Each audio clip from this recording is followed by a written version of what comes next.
صلی اللہ علی حبیب محمد وآلہ وصحبہ وسلم۔ بسم اللہ الرحمن الرحیم۔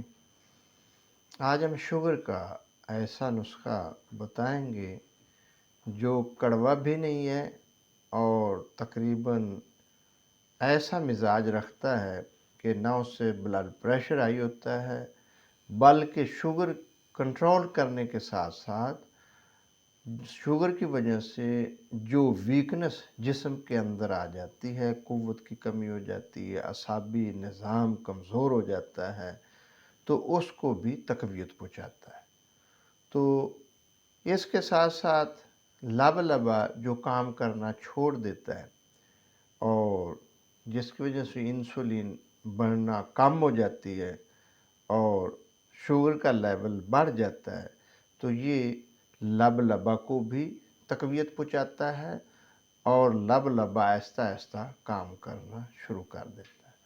تو نسخہ ہے آسگند نگوری 10 گرام،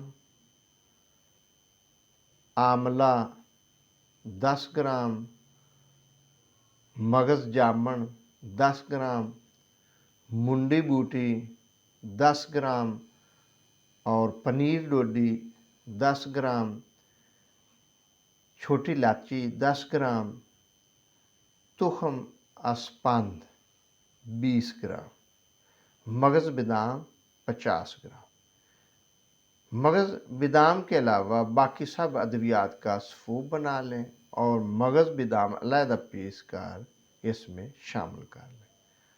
تو اس کا جو وزن ہے وہ تقریباً 2 ماشا صبح اور 2 ماشا شام کھانے کے بعد استعمال کریں۔ انشاءاللہ اس کے استعمال سے پٹھوں کو بھی تقویت ملے گی، قوت میں بھی اضافہ ہوگا اور یہ جو دردیں ہوتی ہیں یہ بھی کنٹرول ہو جائیں گی اور شوگر بھی کنٹرول ہو جائے گی اور اس سے لبا بھی کام کرنا شروع کر دے گا۔